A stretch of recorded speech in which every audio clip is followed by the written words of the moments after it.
la jornada con una ponencia de la profesora Núria Sánchez Madrid con el título El eclipse del Homo Criticus en la sociedad neoliberal, el diálogo de Wendy Brown con Michel Foucault, aunque creo que ha cambiado el título, ¿no? Ahora nos lo explicará. Núria Sánchez Madrid es profesora contratada doctor de la Facultad de Filosofía, aquí en la Universidad Complutense, y miembro del Centro de Filosofía en la Universidad de Lisboa. Es especialista en el estudio de Aristóteles y Kant, ha traducido y preparado una nueva edición española del escrito de Kant, Primera Introducción a la Crítica del Juicio, publicada en 2011, y prepara actualmente la traducción de un curso inédito en nuestra lengua de este pensador, Naturrecht Feyerabend, en colaboración con la profesora Macarena Mareis. Es miembro del grupo de investigación de la UCM Metafísica, Crítica y Política y de la Junta Directiva de la Sociedad Académica de Filosofía, así como de otras sociedades científicas como la Kant-Gesellschaft. Actualmente es secretaria de redacción de Revista de Filosofía y de Contextos Kantianos. Muchas gracias, Emma. A ver si soy capaz de encender el micrófono. ¿Se me oye bien? ¿Se me oye? Bueno, antes que nada, quiero agradecer al factotum de todo esto, que es Marco Díaz Marsá, el hecho de que me haya invitado para hablar aquí, para presentar un texto que ya le decía un poco antes de que terminase la pausa, que a lo mejor nos arrepentimos, ¿no? Yo no me siento, no puedo decir como Silvia Castro, ni que soy joven, ni me puedo permitir la excusa de decir que soy inexperta, pero desde luego no me siento con demasiada legitimidad para tomar la palabra en relación con la obra de Foucault, ni mucho menos para enjuiciar cuáles pudieran ser sus filías, sus simpatías, y muy concretamente sus simpatías en relación con algo así como el espíritu del neoliberalismo, del liberalismo, pero sobre todo del neoliberalismo. Lo que aquí voy a intentar presentar, tengo el texto escrito y espero restringirme a los 35 minutos que tenemos asignados, y si no, Emma pues, ya me irá llamando a capítulo. Lo que me gustaría defender aquí, que procede más que nada de cierta intuición, de cierto esfuerzo, digamos, por encontrar coherencia en textos que fundamentalmente pertenecen al curso El nacimiento de la biopolítica, y también otros textos, siempre de finales de los años 70. Lo que me gustaría presentar, desplegar y ver si da lugar a una discusión aceptada por los Foucaultianos, por quienes realmente son expertos en la obra de este autor, de este pensador, es algo así como que del Homo Criticus que Foucault descubre especialmente de la mano de su comentario de la antropología en sentido pragmático de Kant, ese texto que constituye su tesis complementaria en el año 61, ese Homo Criticus que aparece, emerge, toma forma en el espacio poblado por el arte de la apariencia, por lo que llama el arte de la máscara, el arte que necesita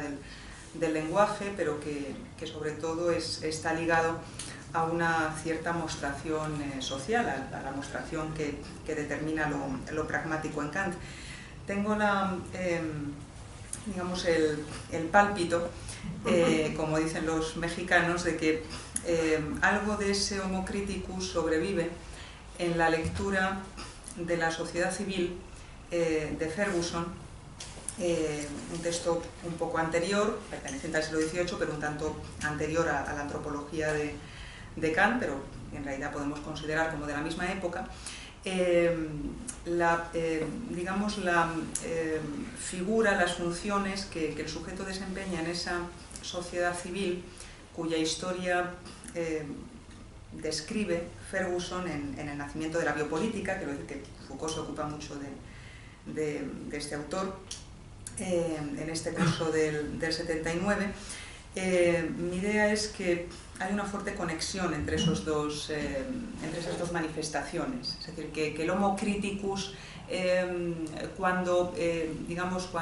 se lee a Kant, resultante de la lectura de Kant, pues tiene bastante que ver con el Homo economicus, con el abuelo, con, digamos, lo que está en los antecedentes del Homo economicus. Y me gustaría traer aquí a colación algunas consideraciones acerca de esta atracción fatal, de esto que yo creo que entre los Foucaultianos ha desatado algo que se parece mucho a una guerra civil. Perdonad que os lo diga, pero es increíble en lo que he podido leer, en los textos que he podido manejar para preparar la ponencia, como, digamos, las armas están bastante en alto y bueno, los juicios que unos pronuncian sobre otros, que se lo digan a Moreno Pestaña, el autor de Foucault y la política, pues los kantianos parece que somos más tranquilitos a pesar de todo.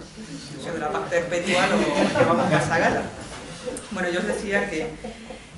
decía Emma que el título ha cambiado. En principio había pensado establecer un diálogo más medido, algo que yo tengo también más trabajado, que es el diálogo entre Foucault y Wendy Brown. Wendy Brown, en uno de sus últimos libros, en Undoing Demos, presenta una lectura de Foucault bastante benevolente, incluso en algunos momentos yo creo que condescendiente, con ciertos juicios de Foucault, pero a medida que iba escribiendo la ponencia, pues digamos que el panorama se me fue abriendo, me fui encontrando con la guerra civil y bueno, pues decidí que tenía que hacerme un poco cargo del asunto con algo más de amplitud. El nuevo título de la ponencia, que paso a leeros, es el siguiente: El paquete está atado y bien atado, que es una cita del curso de Foucault, Seguridad, Territorio y Población, del curso del 77-78, Foucault y el espíritu del neoliberalismo, del Homo Criticus al Homo Economicus. Empiezo a leer el texto. En el balance final de la clase del 25 de enero de 1978, correspondiente al curso dictado en el Collège de France en 1977-78, Seguridad, Territorio y Población, Foucault se refiere a una metamorfosis radical en las relaciones de poder, consistente en la sustitución de la figura del sujeto de derechos por la de la población como interlocutor del arte de gobernar. Foucault se refiere a tal proceso con la perentoria afirmación: el paquete está atado y bien atado. La frase da a entender que algo determinante se juega en tal paso, a saber, en la conversión del control y gobierno de las poblaciones, entidades más naturales que jurídicas, en línea estratégica clave del campo político, como si la emergencia de la población denunciase una apariencia trascendental padecida por todo humanismo, a la que había permanecido apegada a sí mismo toda teoría de la soberanía. Este gesto de superación de un paradigma obsoleto no era desconocido en el itinerario Foucaultiano. Un proceder semejante había orientado, a mi juicio, la lectura de la antropología en sentido pragmático, presentada como tesis complementaria en 1961. Foucault se había aproximado a esta obra expresamente como una repetición en clave empírica de la primera crítica, uno de cuyos rendimientos sería declarar fútil toda psicología racional y debilitar la ilusión antropológica de la mano de la mostración del ascendiente que el Geist, que es un término bastante presente también en el juicio de Foucault acerca del neoliberalismo, el ascendiente que el Geist, que el espíritu, posee con respecto al Gemüt, con respecto al ánimo. El diálogo entre estas dos fuerzas o estas dos matrices de facultades o polos, digamos, del espacio, digamos, de las facultades en Kant, el diálogo entre estos dos polos protagoniza buena parte del comentario de Foucault, a la antropología de Kant. El Gemüt, el ánimo, como conjunto de facultades, encuentra en el Geist, como principio vivificador de aquellas, la matriz de sus acciones futuras,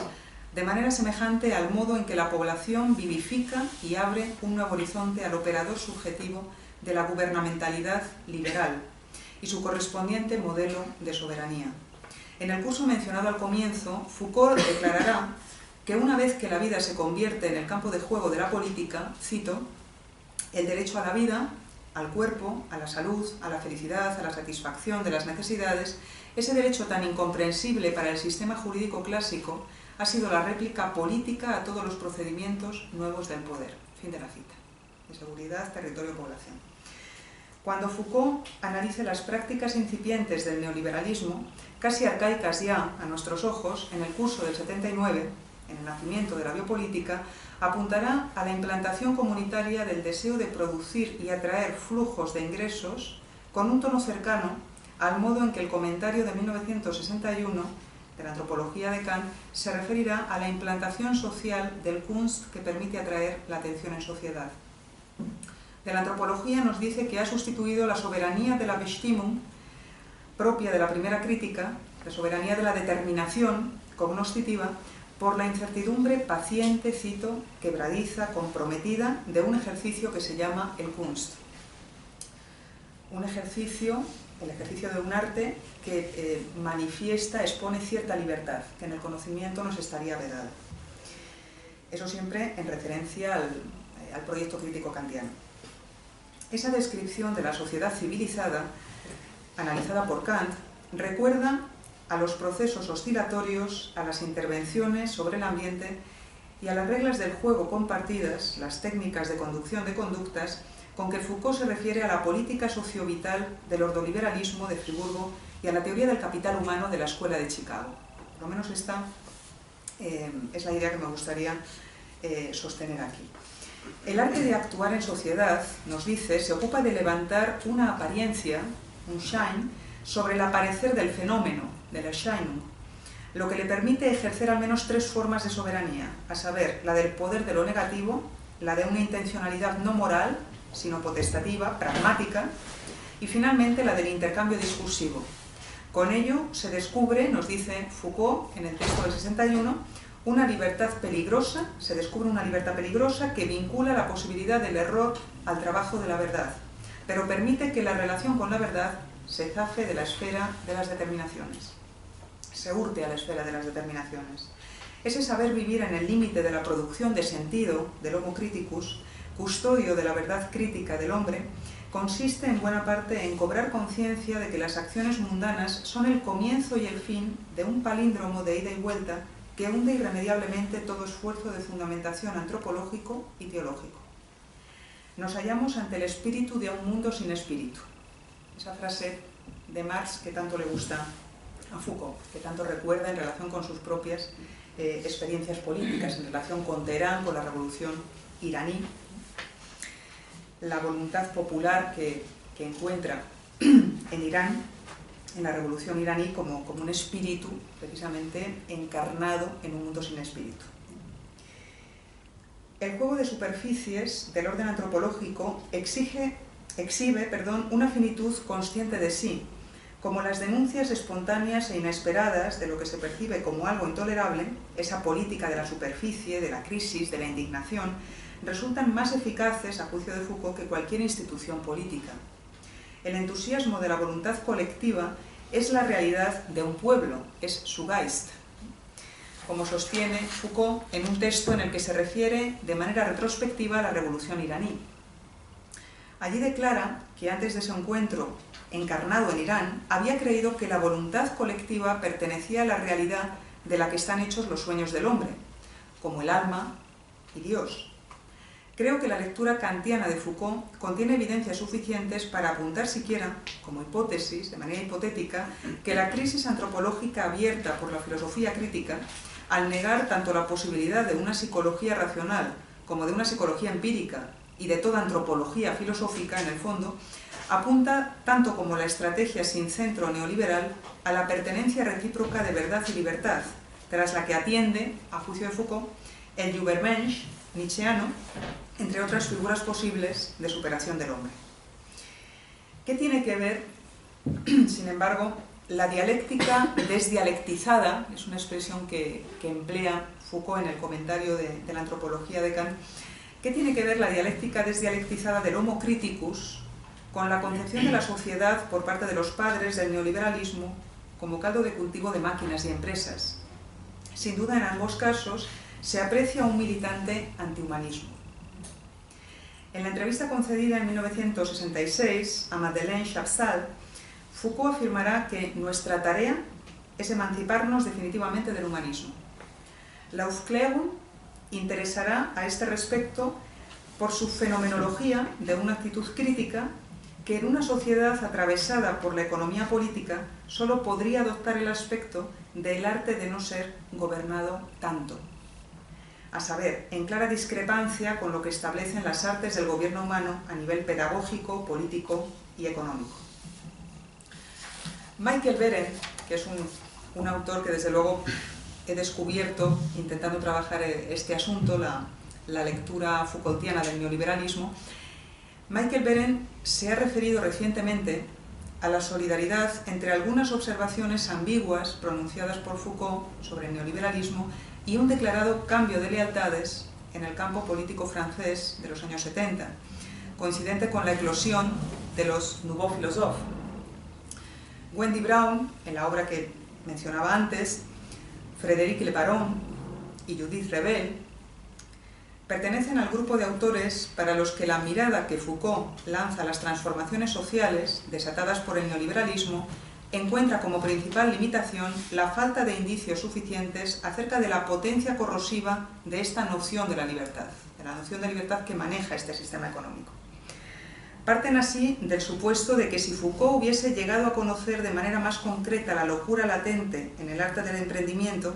y el profundo aislamiento propiciado por las técnicas del yo neoliberales, se habría posicionado claramente contra la matriz de tales prácticas y la consiguiente despolitización del homo economicus. Frente a tales lecturas, Daniel Zamora, el editor del famoso texto Critique Foucault, Michael Berendt, el mencionado Michael Berendt, Serge Audier y entre nosotros Pablo López Álvarez, con el que desde luego yo estoy en deuda en relación con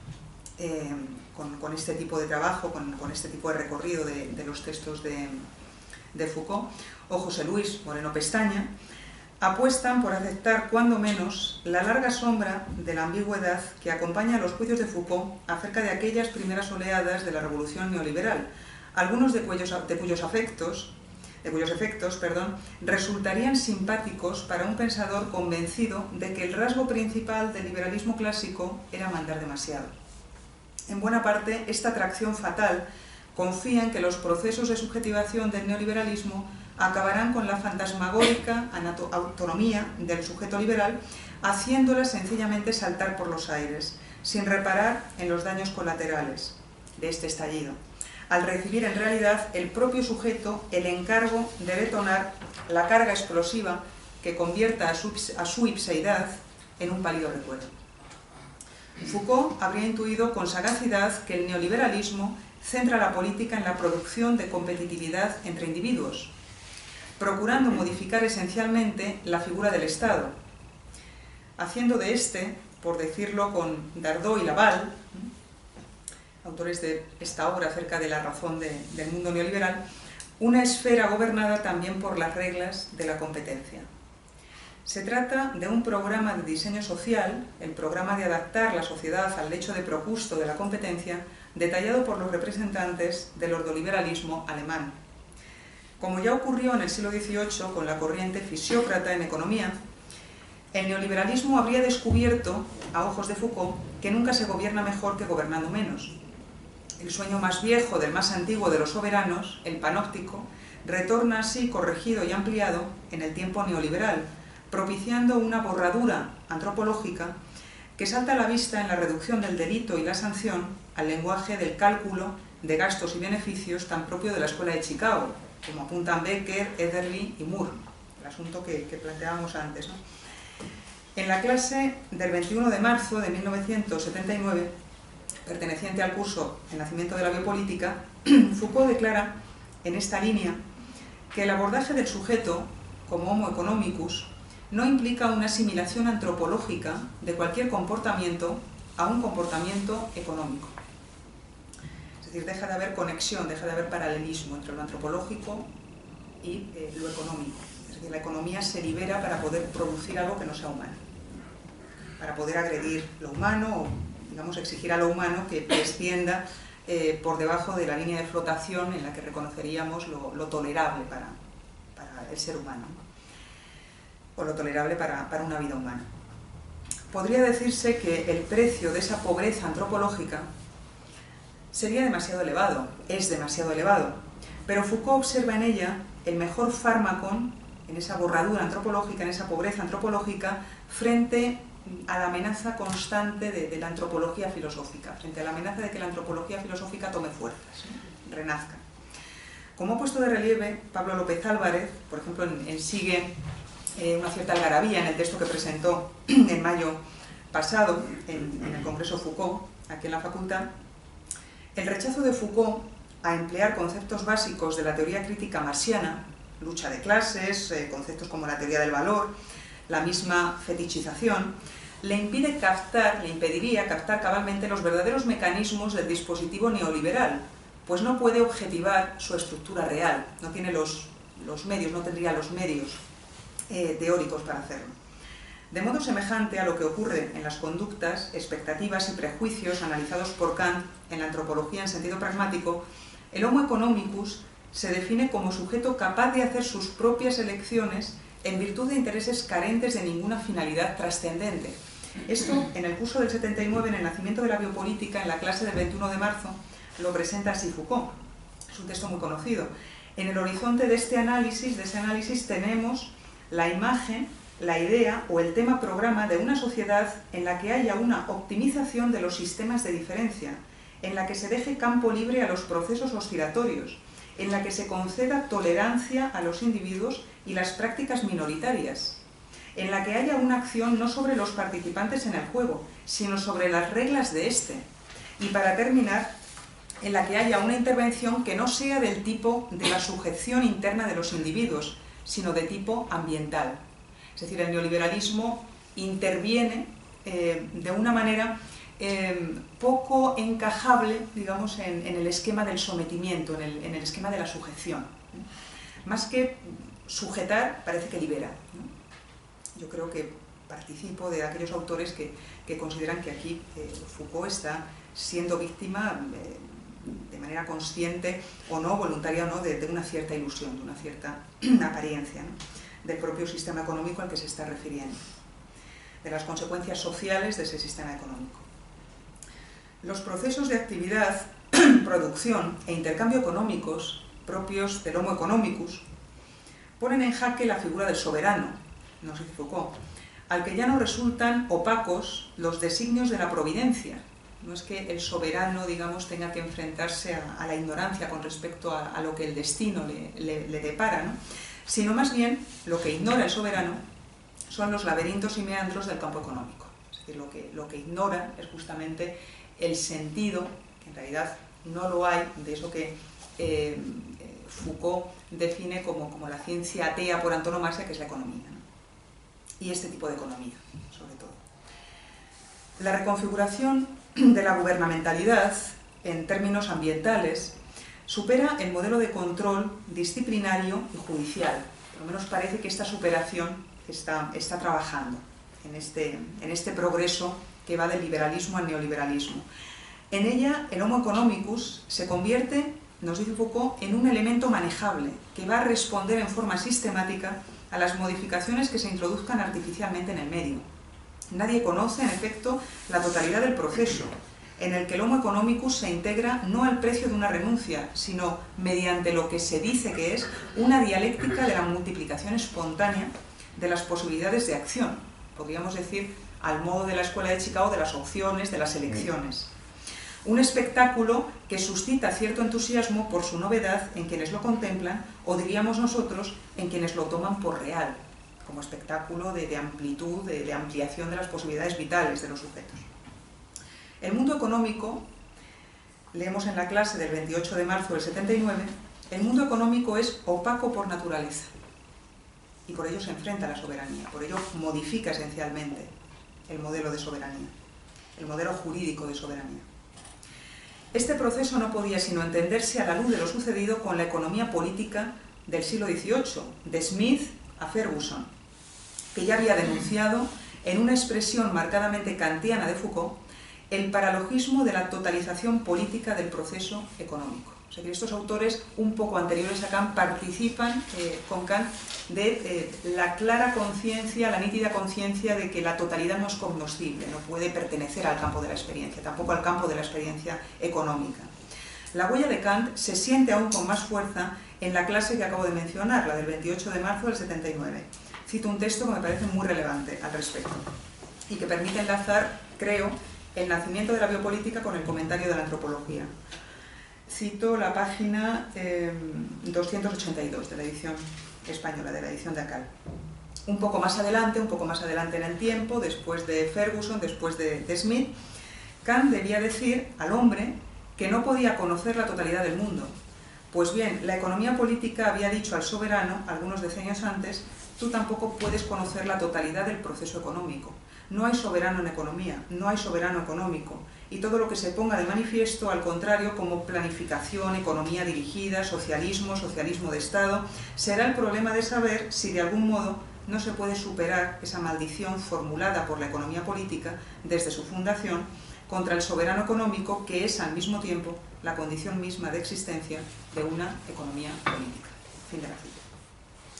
A la luz de estas consideraciones, el lugar vacío del soberano económico vendría a quedar ocupado por una sociedad civil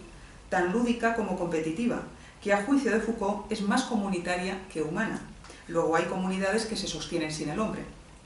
y cuya realidad transaccional, laboratorio de la autogestión de sí mismo y de las propias fuerzas,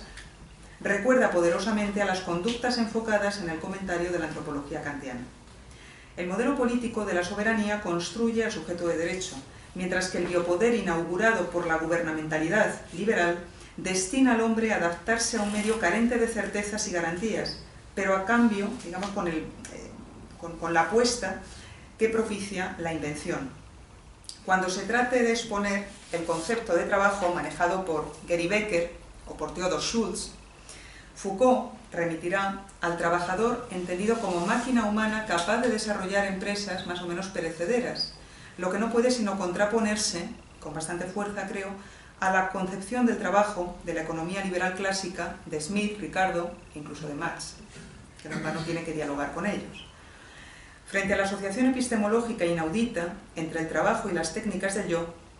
el marxismo se habría equivocado diametralmente, según Foucault, al pretender adoptar una visión totalizadora del plano económico. Recientemente, Daniel Zamora ha insistido en la necesidad de subrayar que Foucault tampoco simpatizó con ninguno de los instrumentos de garantía social propios del Estado de Derecho, comenzando con el sistema público de salud, sobre el que expresó posiciones bien explícitas en su conversación de 1977 con Robert Bonneau, entonces secretario general de la Confederación Democrática Francesa de Trabajadores, miembro del Consejo de Administración de la Seguridad Social. Ahí encontramos declaraciones tan inequívocas como la siguiente: al evocar, dice Foucault, los problemas de salud, se entra en un orden de valores que ocasiona una demanda absoluta e infinita. El problema planteado es así el de la conexión de una exigencia infinita con un sistema finito. No es la primera vez que la humanidad se enfrenta a este problema. Las religiones, después de todo, no han sido hechas para resolverlo, pero hoy en día debemos encontrar una solución para él en términos técnicos, lo cual parece que modifica al final un poco el juicio. Fin de la cita. La incomodidad de Foucault con las posibilidades de emancipación brindadas por las instituciones estatales no podía ser más evidente. Por lo menos yo no veo otra manera de leer este texto, o textos como este. El discípulo díscolo de Canguilhem, del maestro de lo normal y lo patológico, comprende la salud como un concepto difícilmente objetivable, ligado a la subjetivación de la distinción entre precisamente lo normal y lo patológico. Es un concepto, el de salud, que habría que decidir en cada momento, que cada cual debería decidir, que nadie puede decidir por mí. La salud, tanto personal como política, concierne de manera muy directa a las decisiones del sujeto, a su ethos propio. El sistema de salud francés estaría basado, y así lo dice Foucault, en categorías conceptuales anticuadas, forjadas entre 1920 y 1940, bajo la influencia del modelo británico de seguridad social de Beveridge. Es un modelo superable, y seguramente superado por la realidad. Sin embargo, Foucault no renuncia a encontrar una solución técnica, no pseudo-religiosa, al problema de la salud pública. No sé muy bien en qué consistiría, pero no renuncia a esa superación de lo religioso, por lo que hace a esta pregunta, a esta aporía en realidad, de resolver con un sistema finito una necesidad infinita. Un desajuste semejante entre una exigencia infinita y un sistema finito lo experimenta, por lo menos yo lo veo así, la judicatura en Foucault. Incapaz de conectar las razones de la ley y los intereses del orden, algo que Marco ha trabajado mucho y además nos ha escrito mucho sobre el asunto, ¿no? A los que compara con el limón y la leche, en una reseña homónima que dedica en octubre de 1978 a la publicación del Legato Judiciaire del periodista especializado en cuestiones jurídicas Philippe Bruch. Como ha destacado Antoine Garapon, Foucault fue un visionario de la progresiva invasión de la lógica del arbitraje, la mediación y la conciliación en el derecho contemporáneo, que convierte a este derecho en un servicio público omnipresente, dice Foucault, de la gubernamentalidad neoliberal, en un servicio público omnipresente al servicio de esa gubernamentalidad. No en vano, la sociedad de empresa y la sociedad judicial serían dos caras del mismo fenómeno para Foucault. En un texto de 1977, procedente de la intervención de Foucault en un seminario organizado por el Sindicato de la Magistratura, enfatiza el novum de la manipulación del orden judicial por el económico, conducente, esta manipulación, esta invasión, esta colonización, como lo queramos llamar, o este sometimiento directamente, conducente a una progresiva formalización de la ley se adelgaza, se vuelve muy abstracta, y la consiguiente ampliación de su margen de intervención. Es decir, la ley renuncia a sí misma, digamos, y de esa manera se amplía, entra en todos los campos, tiene voz en todos los campos. Lo que no está claro es si su voz vale más que otro tipo de poderes, que otro tipo de determinaciones, pero desde luego se le abre el acceso en cualesquiera campos sociales. Ello invita al juez a delimitar lo judiciable, que es una cosa que le admira a Foucault, le maravilla, un poco incluso le escandaliza, diría yo. Ello invita al juez a delimitar lo judiciable en el terreno de la economía y psicología de la sociedad de consumo, de la misma manera que en el mundo ilimitado de la información. Todo ello hará de la magistratura un instrumento de consecución de un óptimum funcional, dice Foucault, para el cuerpo social, que tendrá que decidir, por ejemplo, cuál habrá de ser el equilibrio óptimo de informaciones honestas y deshonestas tolerable en la prensa, así como tendrá que poner límites a los datos sobre la población al alcance de la administración. La gubernamentalidad económica instrumentaliza así a los aparatos jurídicos, a los dispositivos jurídicos, para producir una libertad comercial sin restricciones, que en el fondo es lo que parece que está interesando. No tanto decidir lo que es verdadero o falso en la prensa, o lo que es tolerable e intolerable, por lo que hace al conocimiento de la vida privada de los ciudadanos que tiene la administración, sino más bien abrir, digamos, al negocio del consumo nichos y nichos de la sociedad. He aquí, pues, dos casos en los que la sociedad neoliberal atrofia, al ponerlas a su servicio, estructuras administrativas y jurídicas. Foucault es consciente de ello, me parece, es consciente de la monstruosidad de la componente. Pero no todos son excesos en la lógica de la competencia del ordoliberalismo. En una conversación con Jean Levitou, fundador de la revista Guy Pike, en 1978, Foucault alude a la conciencia creciente del poder represivo, de los elevados costes materiales que comportaba su disciplina. Es decir, la conciencia, la creciente conciencia del poder represor, de que en el fondo sus propósitos le salen muy caros, ¿no? Que en realidad no está utilizando los medios adecuados. Lo que habría aconsejado una mayor tolerancia de modelos de vida condenados y perseguidos hasta entonces, visible en el interés político de informar, por ejemplo, a los grupos de riesgo de los medios para evitar el contagio de enfermedades. He aquí un ejemplo más de la borradura antropológica de los profetas del neoliberalismo, especialmente Carlo Foucault. A saber, el homosexual deja de ser un enfermo o un loco, el loco es el que no tiene interlocutor, lo explica muy bien Moreno Pestaña, para convertirse en un interlocutor más del poder. Un poder que además no da por perdido a ningún sector social, al que aspira a convertir en un consumidor más. Esa es la liberación del homosexual, a mi juicio, en Foucault. una liberación que no se puede entender sin el neoliberalismo, sin la conversión del homosexual en un consumidor más. Hoy en día sabemos que esta confianza en la visibilización neoliberal de la población en su conjunto, presuntamente impulsada por la borradura antropológica, produce una creciente precarización y expulsión a los márgenes de quienes no se adaptan lo suficiente a la lógica de la competencia.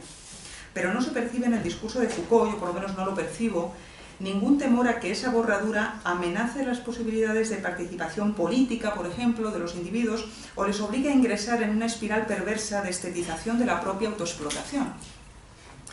Nunca se vio un antihumanismo con una confianza tan llamativa, tan recia, tan fuerte en el sólido potencial experimental de los sujetos abordados como elementos de una población. En una reciente conversación con Gary Becker, que falleció recientemente, una conversación creo de 2012, con François Eval y Bernard Harcourt, el primero, Gary Becker, elogia el modo en que la teoría del capital humano, ¿no?, por la que todos lo conocemos, incentiva la capacidad de desarrollo de los sujetos en relación con su ambiente,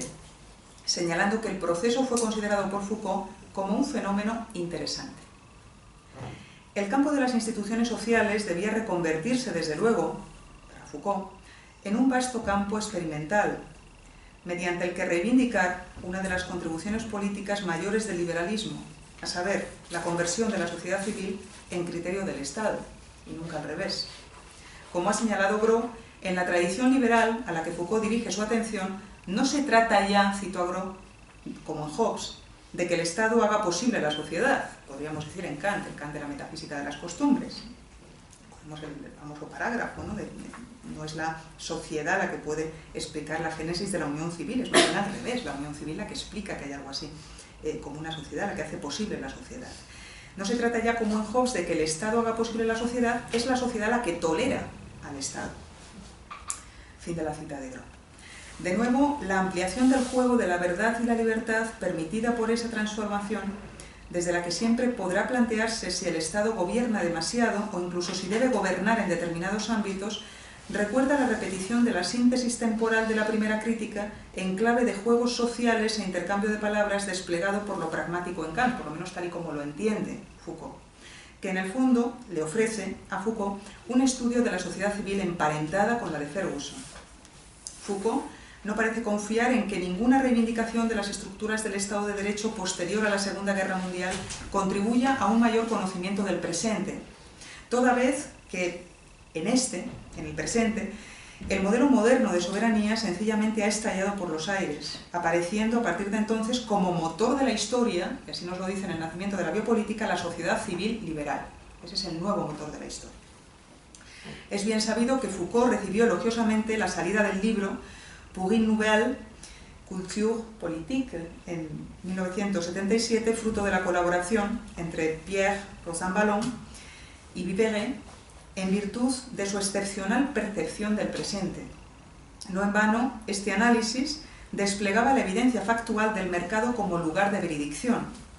Tal lugar de veridicción vuelve a recordar el plano de apariencias no ilusorias, al menos no al modo de la ilusión trascendental de la razón, con que el Homo Criticus se integra en una sociedad civil. Poco después de pronunciar la conferencia que es la crítica, Foucault dicta, en Tokio me parece, en junio de 1978, la conferencia La filosofía analítica del poder, en la que se reivindica la tradición de los pensadores antidespóticos, Solón, Platón y los cínicos, son los autores citados, en cuya estela querría insertar su propio camino de denuncia de la destrucción de derechos. Para ello sería necesario que la filosofía, de ahí el adjetivo analítico del título, olvidase la distinción de esencia entre buenos y malos y se ocupase más bien de objetivar cuestiones de existencia. Volvemos al asunto del que nos hablaba Pardo esta mañana. Es decir, hay que olvidar esa distinción de esencia y más bien ocuparse de,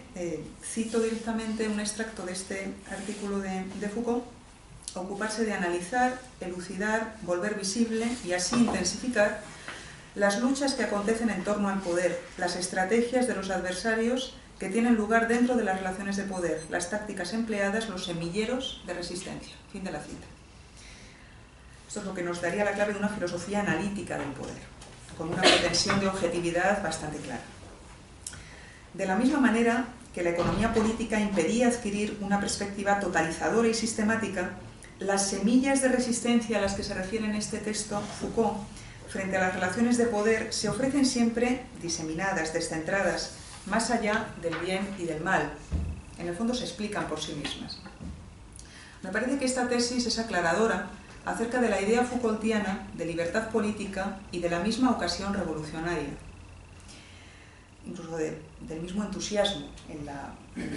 estela kantiana que se puede sentir ante el acontecimiento revolucionario. Como advierte oportunamente Serge Chaudière,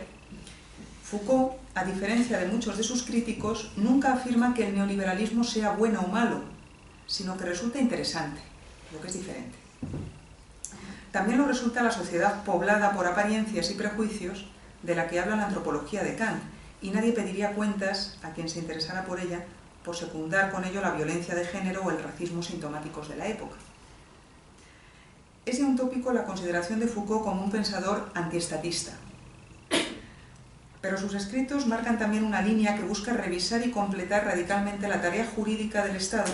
de la mano de la acción concertada de quienes denuncian y trabajan en beneficio de la extensión de derechos. Éric Parra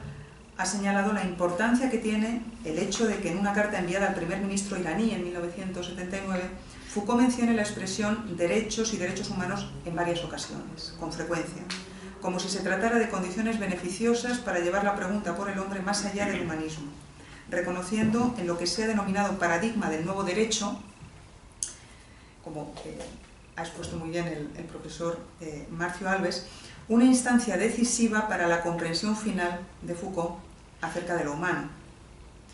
Foucault y los neoliberales necesitan encapsular al Estado en los archivos del pasado, de suerte que nada dicho en su nombre posea la franqueza de quien mira al futuro. Eso sí me parece que es verdad. El Estado debe digamos, clausurarse en algún lugar desde el que resulte imposible o inútil al menos interpelarlo. Como decíamos antes, Foucault siente una profunda atracción o una afinidad, como ha sostenido de manera muy reciente Marcel Gauchet, hacia los cambios sociales generados por la lógica neoliberal. El escenario de producción de subjetividad neoliberal, responsable tanto de la formación de emprendedores natos como de investigadores y docentes universitarios, de políticos profesionales y profesionales del entretenimiento, pasando por fieles seguidores del Black Friday, todos ellos performativamente productivos, actúa como un dispositivo por el que el sujeto que se encuentra encajado en el campo de visibilidad, una cita de Vigilar y Castigar, a propósito de lo que el panóptico hace de nosotros, ¿no? Encajado en el campo de visibilidad y lo sabe, asume la responsabilidad de las coacciones ejercidas por el poder y así se convierte en el principio de su propio sometimiento, de su propio assujettissement. Foucault anuncia que este proceso se diseminará y desdibujará de la mano de la intervención ambiental de la gubernamentalidad neoliberal, comportando efectos sin precedentes en la historia social. Un hecho bien interesante, por cuanto cobra forma como un hecho social total. Y esta asociación, es decir, esta formulación de lo que pueda significar el espíritu del neoliberalismo, la sociedad neoliberal, como una sociedad que pervierte este término de herencia maussiana, ¿no? Esto de el hecho social total que permite explicar, permite comprender la cohesión de una sociedad. Digamos que el neoliberalismo como perversión del hecho social total es un asunto que me interesa y creo que funciona bastante bien en relación con este tipo de sistema económico, ¿no? Un hecho bien interesante por cuanto cobra forma como un hecho social total, por insólito, paradójico que resulte, y hoy lo sabemos como nunca, también insoportable por su militante corrosión de toda cohesión social. Un hecho social total que por primera vez no funda, sino que borra como un tsunami a la sociedad del mapa, como en los límites del mar se borraría un rostro en la arena. No tanto el hombre, sino la sociedad. Parece que es lo que está en juego con el neoliberalismo, ¿no? Foucault no podía dejar de sentir curiosidad, inquietud, interés, me parece, por el episodio siguiente en esta liberación del ser por obra de un espíritu lúdico libre normativo, si me permitís la expresión, y transgresor. Muchas gracias por la atención.